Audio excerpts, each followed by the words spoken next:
Hello there, Trailblazers.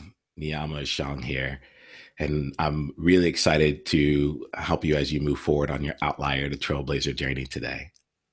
Something that's been on my mind really has been this element of bringing out your difference in order to make a difference.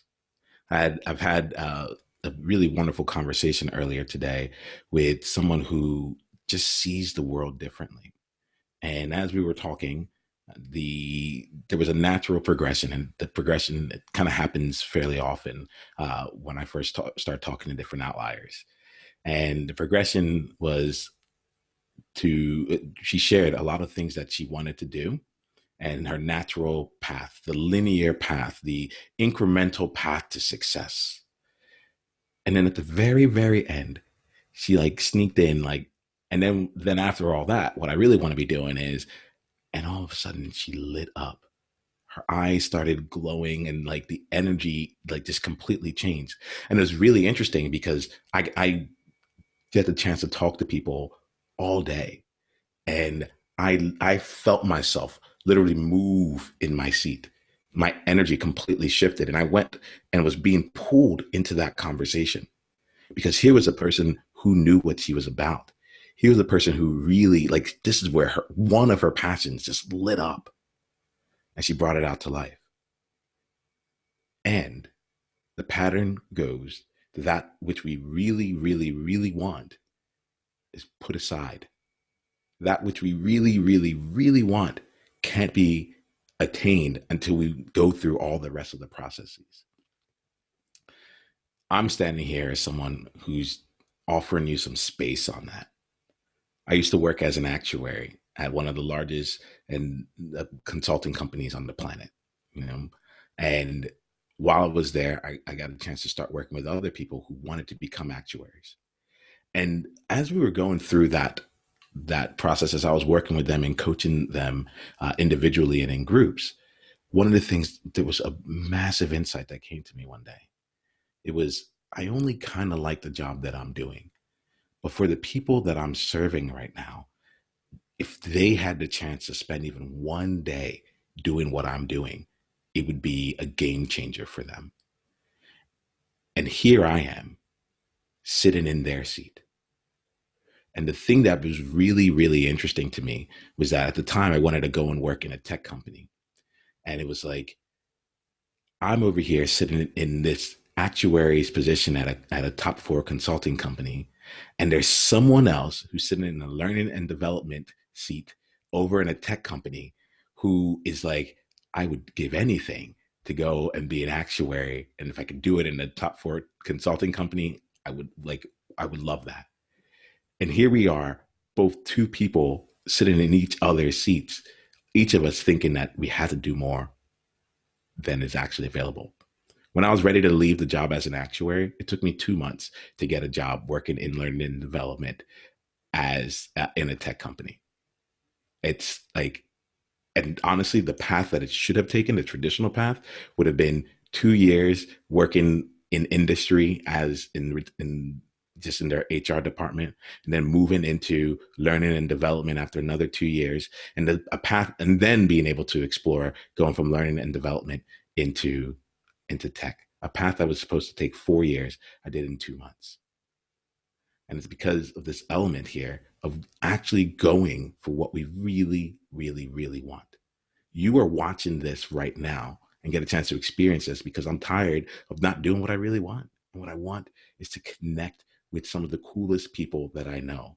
What I want is to find the outliers of outliers, the trailblazers of trailblazers, and to really share and elevate and serve them as members of our wonderful community. Today, we have the opportunity to meet another member of our community. Laurens, I'm really thrilled to be able to serve you in today's conversation here. What I'm going to do here is really bring you on, and I think the way I'll do it is by sharing who you've been to me, and giving us a chance to really explore that a bit. Looking So, forward Laurens, to it, like, Niiamah. yes, absolutely. Like, this is who you are to me. We met actually just a few months ago, And what I get about you is that you're a person who exudes care and service for others. You're someone who, without even trying, continues to bring not just your experience and not just your skill set, but your heart and soul into really being there for others. I had an opportunity to sit at a table with you where we got a chance to mastermind as a group in these speed sessions. And I'll be honest, my expectations of speed sessions, I was like, this is not going to be useful. And you blew me away with how you showed up in that conversation. You blew me away with the way that you asked thoughtful questions of other people at the table and really served them to the place where we left there knowing that we wanted to continue the relationship. It was a profound experience and it happened in just a few minutes. That's who you are to me. And you are someone who honestly I just feel really honored to be able to continue to serve and to continue to help bring out more of who you are into your everyday work so that other people get a chance to experience all of you and the Oh benefit man, that comes along with it. thank you so much. I appreciate it. It's wonderful to hear this, and likewise, honestly, because I've never been met before. Like I've been met by you. It's amazing, wonderful experience. I'm looking forward to this as well. Yeah, absolutely. And like let's talk about how we met because like it's really interesting. The reason you were met that way by me was because of how you showed up. I tend to find and I find people who are playing the game, people who are willing to be themselves or people who are willing to be in service of others, I really show up for them. And so you basically opened the door here. So why don't we talk a little bit here? We just met a few months ago.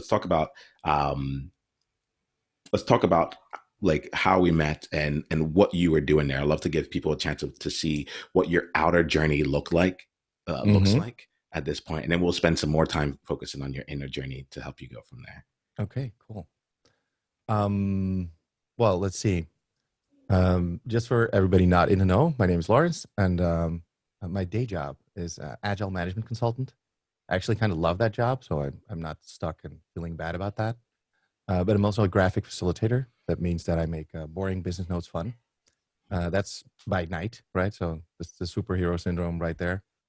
By day, I am a management consultant, and by night, I transform into a graphic facilitator, making boring business notes fun. I, of course, weave that into each other because I've long since left the idea that I want something like work life balance. I tried it, it's not for me. I'm more into work life swirling. So I work when I want to, and I um, do awesome stuff when I want to, and I try to combine the two as much as possible because why wouldn't work be awesome? On that path, I went to Youpreneur Summit, and that's where I met Niiamah. It's Chris Ducker's mastermind community meetup slash megalomaniac, incredibly big stage podium with lots of awesome speakers. And like all the guys are there and all the girls that have the kind of success that I crave. So I was there essentially to see and meet Hal Elrod, whose Miracle Morning I really appreciate and practice. That alone was amazing. And instead of meeting Hal Elrod, I met Niiamah, and that was even better. I will um, take that and receive that there.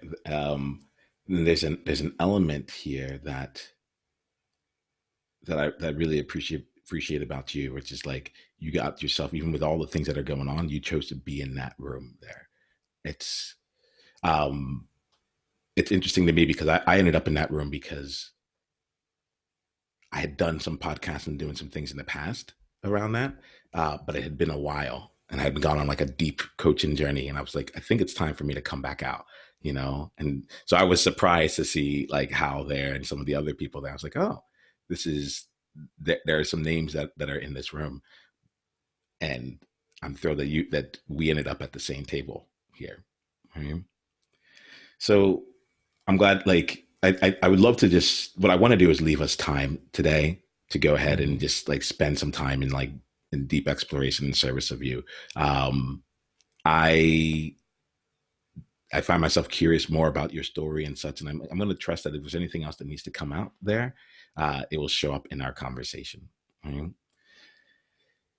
Before we get there, is there anything else that you would like to say? Anything else that like feels like I don't want to rush straight into that, and I also want to make sure that I leave us some space to go. Actually, to be here goes what I don't want to say here. I don't know the powerful way of transitioning from the journey to the coaching, so I'm just going to do it as I see fit.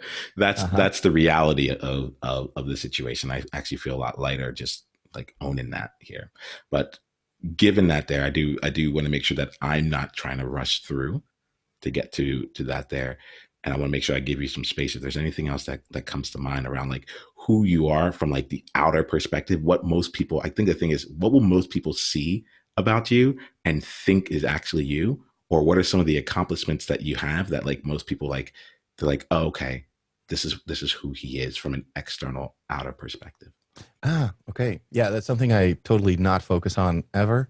So, but answering that question, I would probably say from the outside, I am a pretty successful Scrum trainer, um, international public speaker. I do a lot of high-end consulting work with management teams. I love that work. I'm known for actually loving that work as well. I'm very passionate about it. And that translates to pretty deep relations, good conversations, and pretty effective engagements. Of course, I have my share of failures, which I try to reframe as much as possible as learning opportunities. Sometimes I fail miserably at that, and just it feels like a failure. And so I'm human, like most humans. And but from the outside, I think most people would think that I would consider myself to be really successful, and I don't. But that's Yeah. moving to the inside already. Well, yeah, let's yeah. Keep going if there's more that you need to share. Cool. So no, that's what I think from the outside people would say. So a lot of focus, a lot of professionalism, maybe a little bit overextended and too engaged.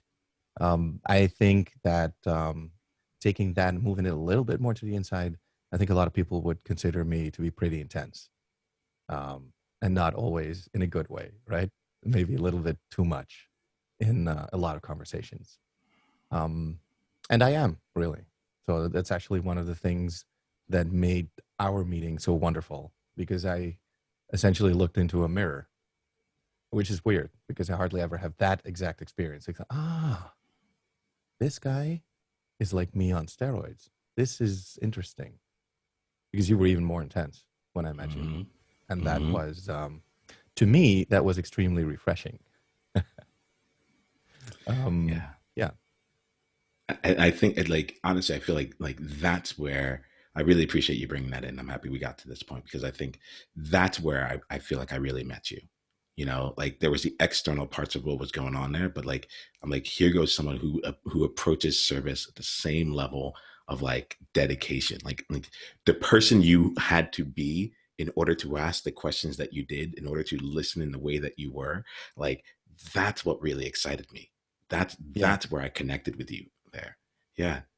Yo, I'm intense AF as they say.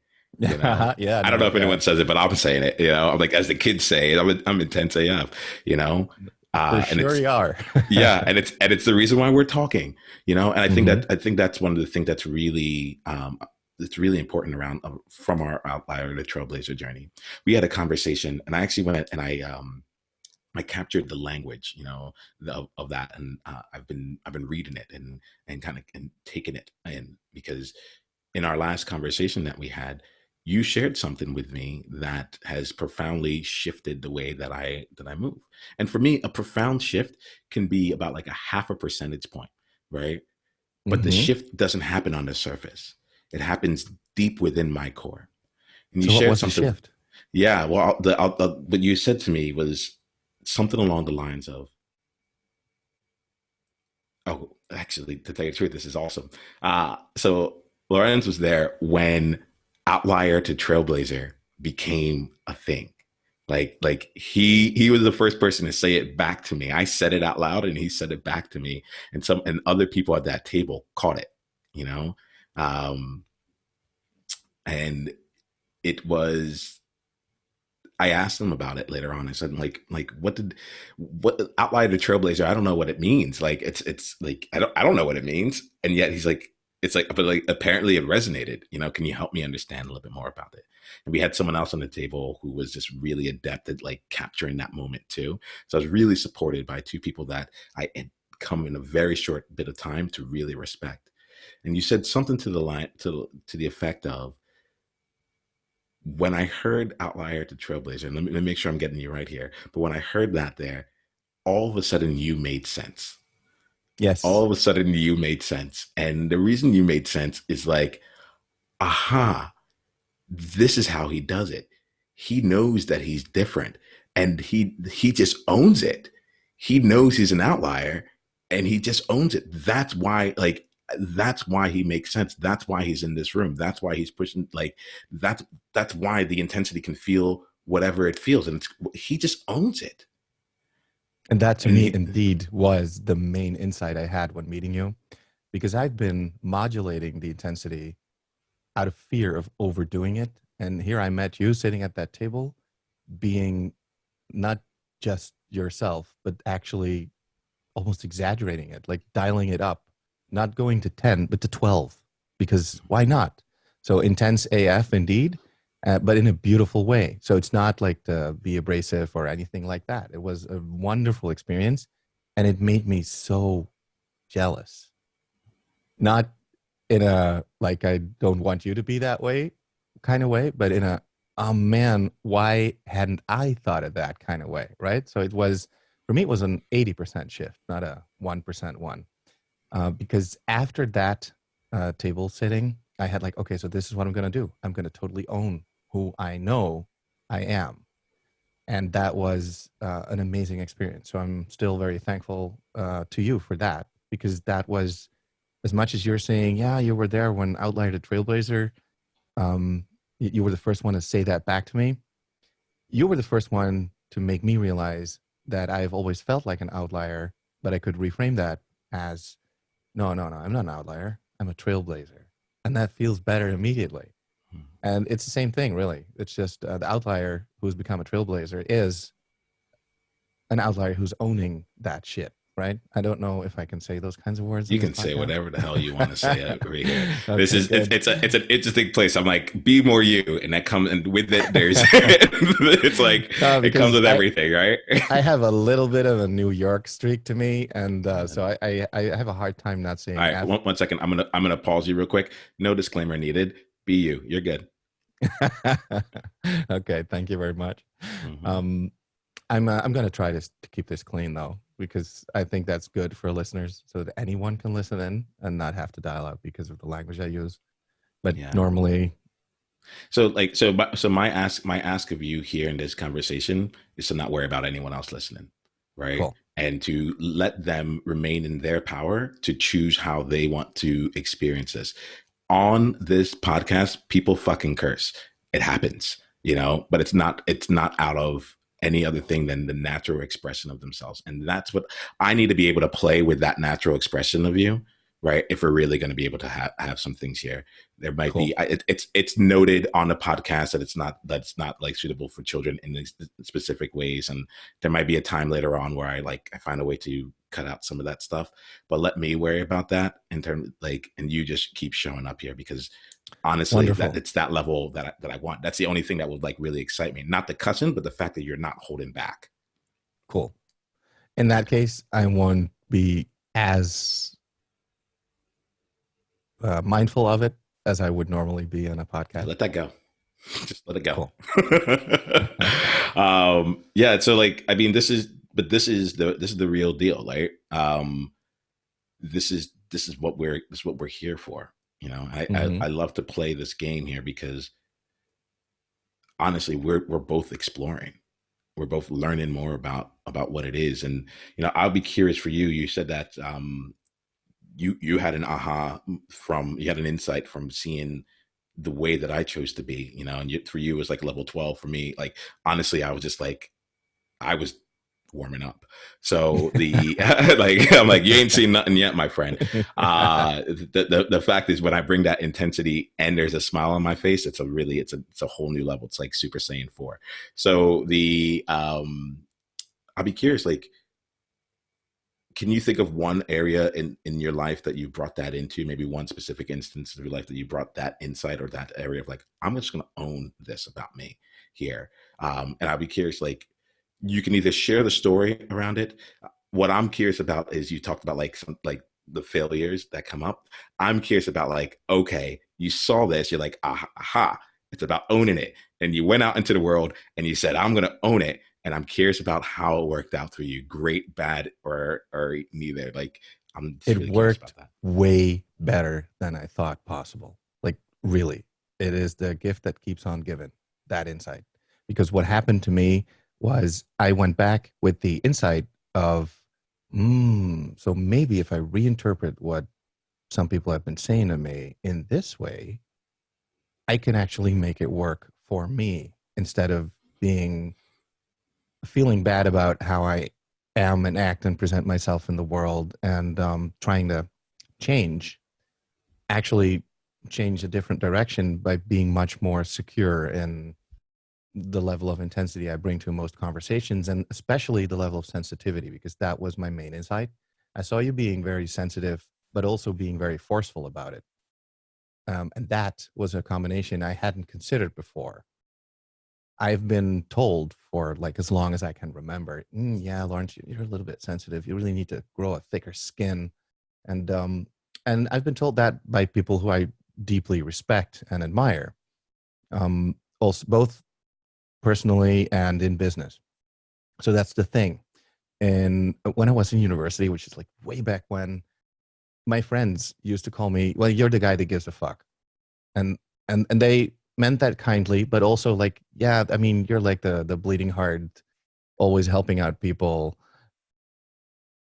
They also were a little bit freaked out about that, but because how could you do that? Just keep on giving. That's not possible. There has to be a logical stop to this. And I was never asking anything back because I don't, of course I want that. Who doesn't want that? But it's not why I'm doing it. It's a choice. And after talking to you, I discovered that I'd made that choice long ago. I was just not owning it. I was hiding the fact that that's how I choose to be. That's how I choose to act in the world. And by talking to you, I had like a really a sea level change in my life happen just in over the span of 1 hour. And you were like really cocky about this, and in the conversation said, I only have life-changing conversations. And I was like, oh my God, he's not actually saying this. But then we had a life-changing conversation, so I understood what you meant. And 1 hour later, I was ready to be tough, but in a totally different and unexpected way for me. So I'm tough about not being tough. So I, and actually thinking of our conversations and the way that you phrase it and being really inspired by the stuff that you do, for me, it's, I currently am actively practicing just being able to say to people when I talk to them that, well, they're probably not used to getting what I bring to the table, like the level of depth, the level of love, the level of curiosity, the level of genuineness. They're just not used to it. And and that can shake them up. Some people, they might even start crying, which is okay because it's a release of emotion. And you'll notice that this is something that I almost stole verbatim of you because you say the same thing. And I was like, oh, that's wonderful. I want to be able to say that and actually mean it. So I just started saying it and actually mean it because that's how you practice those things. And that had an amazing effect. Even when I tell them that it may feel like I'm coming on to them because I have a lot of really meaningful conversations with women. And because I'm a man that tends to sometimes obfuscate matters a little. And that's okay because they're just not used to someone asking those kinds of questions with that level of real interest and depth. And that's normally associated with somebody coming on to you. And that's not what I'm doing. And they'll discover that later in the conversation. So, and just by saying that at some point in a conversation, that makes it okay for some reason. But it also makes it okay in the conversation to have like with hard hitting managers who are like testosterone driven, swaying from the trees gorillas, and they are really not used to talking about feelings. And when I sat across from one of those guys and just said, okay, so what made you most angry in the report I just wrote? He looked at me like flabbergasted. Like, did you just ask me about my feelings? But I just kept staring back. And then he just gave me an answer. So his whole management team looked at me like, how did you do that? And that was just by being very tough about the fact that I find emotional conversations to be much more important than anything else that we talk about. And I just say that literally. And that all comes from having one conversation with you, my friend. That is amazing. And that is indeed the gift for me that keeps on giving, because I practiced that. And even as I practiced that, I realized I could have done that 10 years ago because I had all the insight right there. It just needed to be triggered. And sometimes all you need to get that, like to really realize that you already are the person that you want to be, it really helps if just somebody tells you that, because that was really the main effect of meeting you at that table and experiencing, because you told me how you saw me interact with people. And for me, that was normal. That's what I do. I really never consider that that is anything special at all. Um, and apparently it is, because, well, you mentioned it as something that was clearly different from how most people show up at those tables. And I was like, really? I had honestly not noticed that up until that point. Um, until you told me that you saw it that way. And I was like, oh, so that actually could be construed as something really good. So let's stop being someone who works a lot on changing the fact that I'm a bit of a soft, touchy, feely kind of person who can be hard at sometimes, but mostly hard towards myself, right? I'm very self-critical. Um, I'm really getting after self-improvement. And to me, it helps if I'm very honest with myself. So sometimes I'm just lazy, and I call that laziness. I'm also fat, and I just call that fat because I don't like to be like overweight or something not exactly what it is kind of thing, right? So, and a lot of people consider that to be really harsh. And then they think, yeah, but you're so loving towards others. Why don't you love yourself more? And it always freaks me out because it's not that I don't love myself. It's I love myself enough to be really honest about everything. And that is sometimes very confusing. But I also love other people enough to be very honest to them about everything, including what I feel for them. And that freaks people out. It really does. Because most people do not talk about that stuff ever. And I find that amazing because every conversation I have with anyone, really anyone, even the people you would consider like to be tough as nails and they would never talk about feelings, all of us have feelings. And for me, that realization just makes my life better because just like you don't like to have non-life changing conversations, I really don't like to do any non-emotional work. So emotional work is for me the more important than discussing tools and techniques. I know a lot of tools and techniques. I'm actually pretty good at explaining them, but I can do them in 10 minutes. I like to spend the rest of the time just talking about, okay, so why do you want this? What makes you tick? What, and because I find that a much more interesting and rewarding conversation. And having talked to you, that's the sea change that has appeared in my life, really. So it's not just business wise, but on all levels of life. I moved into just owning that and really projecting that outward more. And in doing so, I have made great friends way faster than ever before. And here I was thinking that I am a little bit of a shy introvert, which I am. Just nobody notices anymore because I'm the shy introvert that meets you and becomes your best friend in 2 weeks. And I was like, seriously, that's me too. That actually freaks me out at the moment, but it is what is happening right now. Just I met somebody for the first time maybe 3 weeks ago. It was a coaching conversation.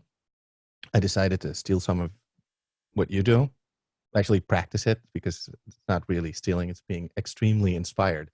And that conversation was so much more the conversation I like to have that I thought, okay, so he's really onto something. I must do more with this.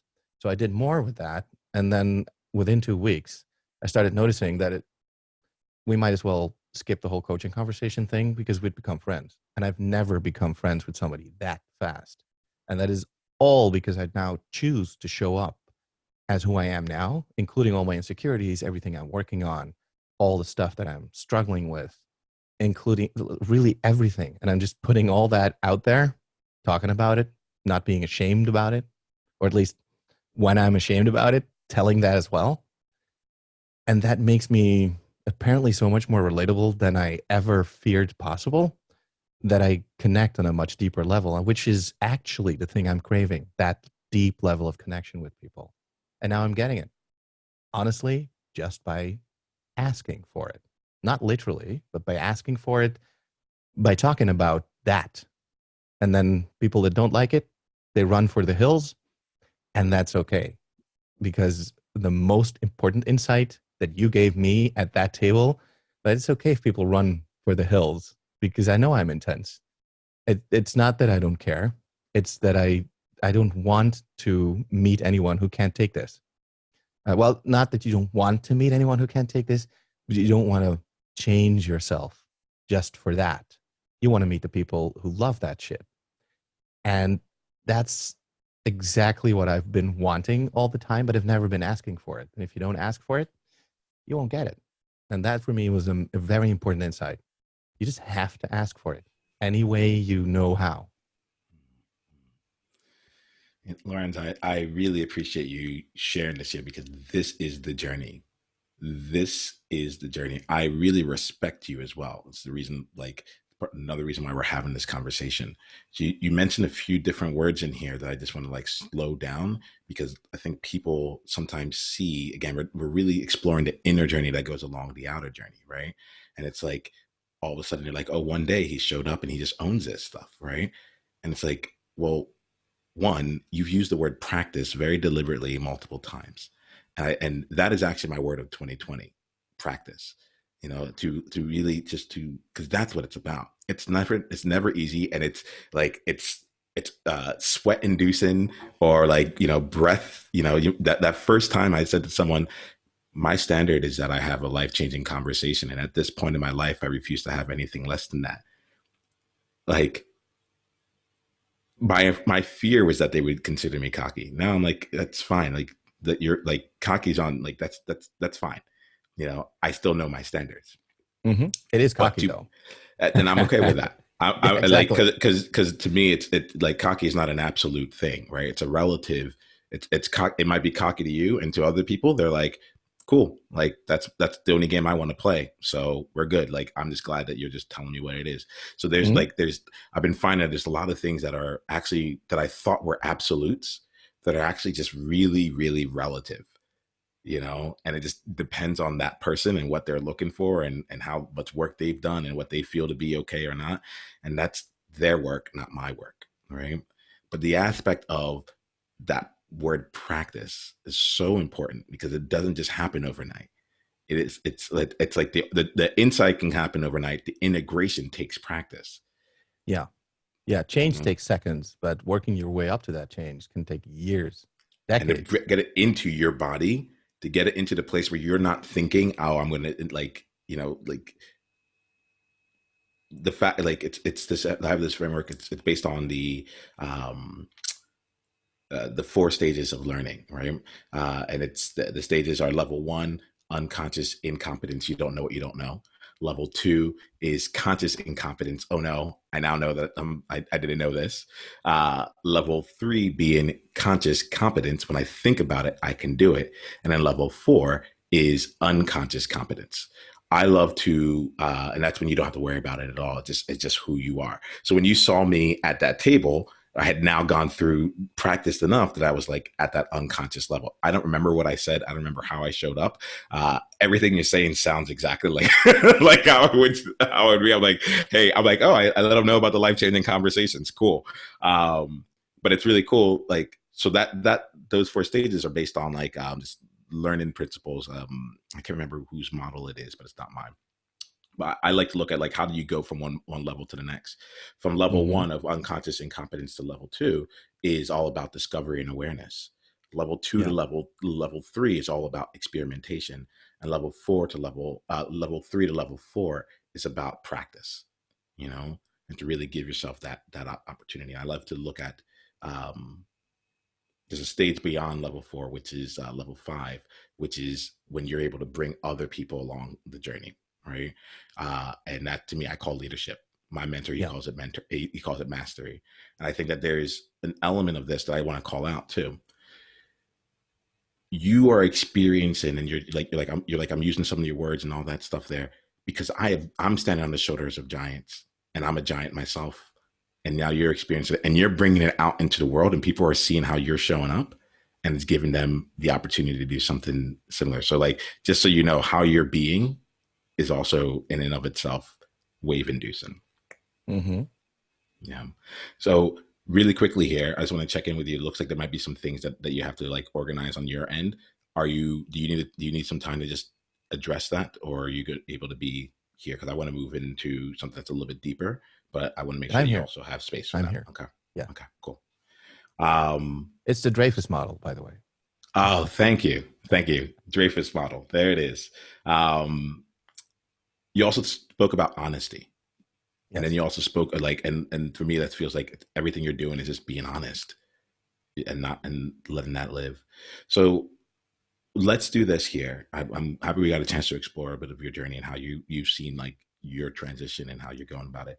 We are real people. We are humans, and we are in conversation right now.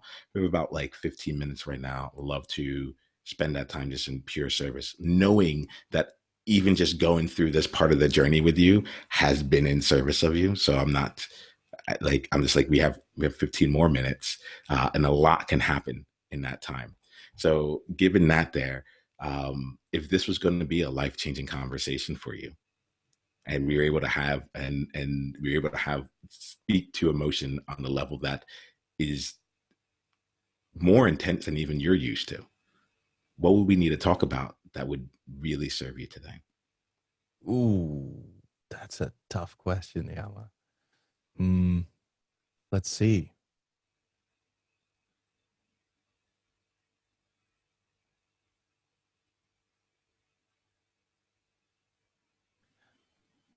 Hmm. Well, one thing that sticks in my mind from our previous conversations is that from talking to you, I realized that I have a gift to a gift of being able to anticipate what other people's needs are, and that comes from essentially a survival skill that I picked up when I was young. And that's the bigger thing because being able to anticipate what other people's needs are, that's fine. That allows me to show up the way I do. So that's a good thing mostly. But the negative part of that is I find it really hard to turn that on myself. And I get the sense that I need to be doing that because for me to show up the way I want to show up for other people, I really need to practice doing that for me as well. So honestly, I don't really know what my needs are. I spend way too little time doing that. So the obvious choice that I've already made and started executing on is to do more of that. But anything that can help me there would be life changing, seriously, because that to me is the lesson that is repeated until learned all my life, right? So, and I'm 46 now, so that's a while. So let me ask you then, Laurens, like, what do you need right now in this current moment? What is one thing that you need? Ridiculously, it's the thing I know I already have, but I need permission. It is weird to say that out loud because I know that I don't need permission from anybody else, but apparently I do. So I just need permission to do that. That's what I'm looking for some reason. And I've already kind of given myself permission to spend time doing that, but not wholeheartedly. There's something holding me back there. And it's weird to sense that. Yeah, where do you sense it? Where in your body? When you say sense, I'd like to think there's a Really, sensation. right here where it says bazinga, Yeah, yeah, right there. That's where I yeah. feel it. Yeah. Okay, let's play it this way. There's a lot of different ways I could go with this. Let's do me a favor, close your eyes Mm-hmm. and just like breathe into that spot, that space where you're feeling it, right? And just ask that space there, what is it that it's trying to tell you?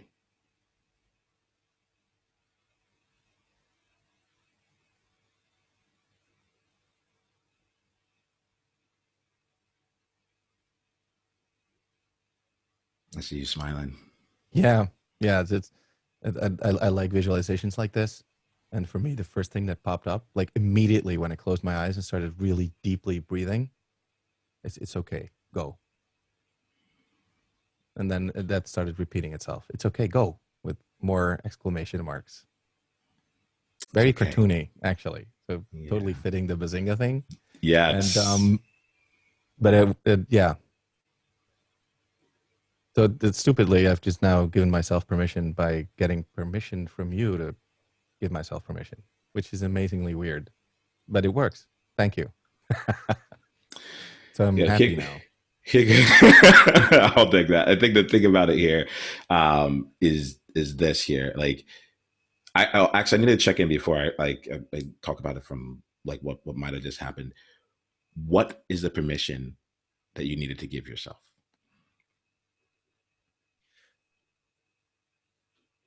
Weirdly, it is okay to be selfish. That's the permission I needed to give myself just then. It's okay to put myself first. And I've never thought that, really never. It's never okay to put myself first. So that's that's where I'm now, at exactly that junction. So I don't fully believe that yet, but I know that I'm going to fully believe that later. It's exactly on that like shifting point, tilting point. I'm on the edge there. So and So that's an let emotional sensation. yeah. Let's go to something that you've called out because I could go in here and try and like coach into like how do we help you get over that point, but that's not it. There would only be an intellectual sensation there, and we're talking about the emotional sensation. We need it. It's about that experience, right? So like it's okay to be selfish. You know the path. The path here is to practice it, to go out in the world and not practice it in the micro moments, in the moment where you're like where you would normally have no opinion. They say what would you like here, you're like it's all good, whatever it is for you. Actually, how does it show up? Like let me ask you, like for you in the times that really were in the places where you would like really love to just be expressed, really love to just be selfish, how does it show up for you such that you're not that? It might be like how do you deflect it, how do you reflect it, how do you avoid those situations altogether? Like I'm really curious about that. Well, two really quick examples from very recent history. One way it shows up is in not being completely honest about what I really want out of fear of hurting someone because I know what they want. And the thing that I want is different from what they want. And I understand why they want what they want.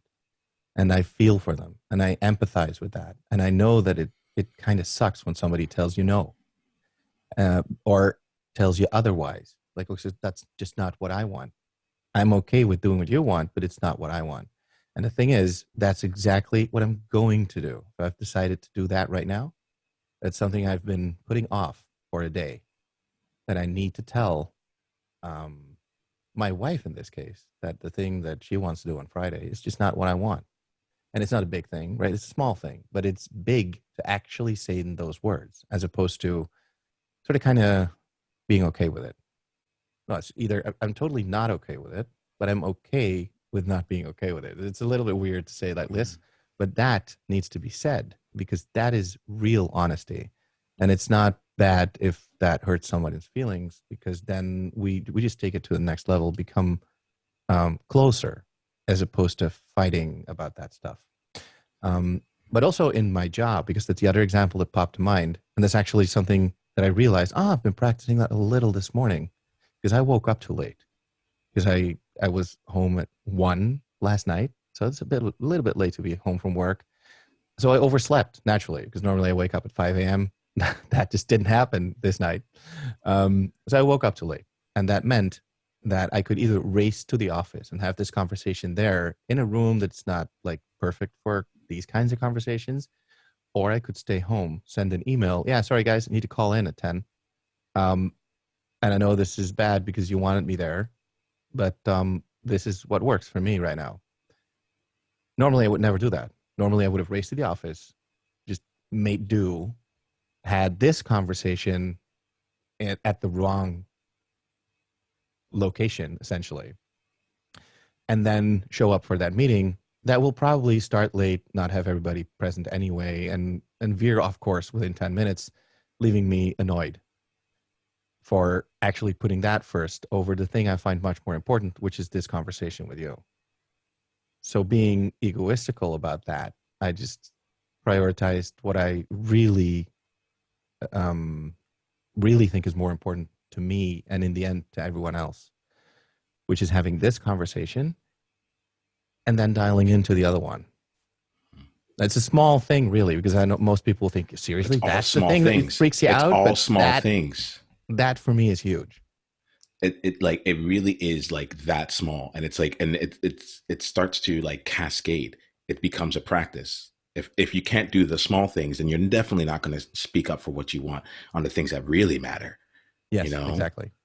and this is why when you use the word practice like deliberately, I was like, this is someone who understands what the actual journey from outlier to trailblazer is. It is a practice journey. I like to say I create a courage gym where people get a chance to come in and do their reps, Mm-hmm. and there's something about like what you're saying there, like with these things where if you're willing to be selfish, it creates the opportunity for you all to be able to create something better than either opportunity or either option that was already on the table.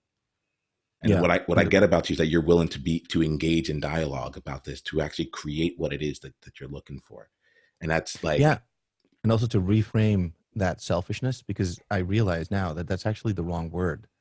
Because for me to actually show up the way I want to show up for others and really, really dial into what they need from me at that point in time, I must be able to tell them exactly what I need, absolutely, because that's the thing I need to teach people.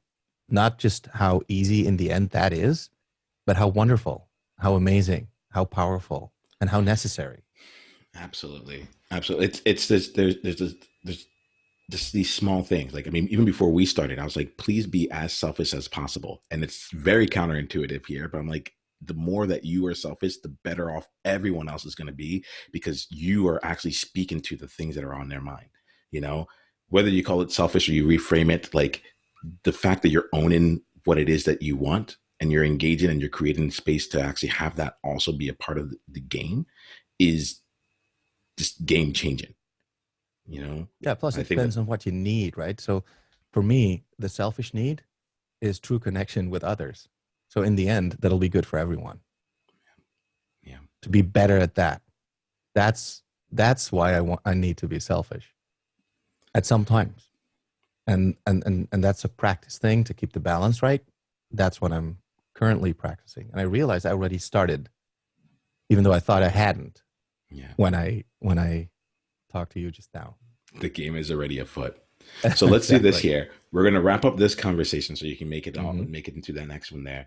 My invitation to you as you do this here is, and you go through the practice, is one, oftentimes the things that we're really great at, we can't do to ourselves. I can see everyone else's unique strengths and gifts in places where they're not owning themselves. And I have to have a coach. I have masterminds. I'm constantly getting mirrors so that I can see myself again and I'm constantly changing and transforming and leveling up. So like I'm seeing myself on new levels on a regular basis. So it doesn't surprise me that that's not that you're like, I can't do it for myself. It makes total sense. It's why people get these outside help. It's why people come to you, because they're like, I'm in my business, but I don't get it. But you see it and you can help them see it. Right. Yeah. So that's one thing, just to give yourself a little bit of grace on that there. The second thing that I'm going to invite you to do is, as you're doing this practice, take note as you're doing this of when it is that you feel that you have to make the choice that is not the self-interested one, right? Mm-hmm. Yeah. See, like start to take a note of like, oh, when this happens, like I tend to acquiesce, or this is when I get quiet, or this is when I just say sure, and start to see the triggers. You may not see yourself doing it, but if you can start to see the triggers, which are typically external to you, you can slow down in that moment to say, this is a time for me to make a different choice, or this Yeah. is a time for me to get back into choice. It doesn't necessarily Mm-hmm. mean you only have to choose you, but sometimes choosing you might be exactly what someone else wants. Yeah. I'm going to hunt for the habits that no longer serve me as good as they may have served me in the past, and do exactly that. try to Yeah, change them and look for the step trigger by step. points of those Yeah. habits. Yeah. Like that's where we're like, what causes that? So, Hmm. Laurens, let's end the conversation here. I want to just thank you for showing up as fully as you have throughout this conversation. Thank I'm you, looking Niiamah. forward. Yeah, I'm seriously looking forward to more conversations. You'll hear from me, and we'll just continue on from there. All right. Awesome. Thank you very All the much. best. Thank you. I'll talk You to you too. soon. Bye. Wonderful. Bye.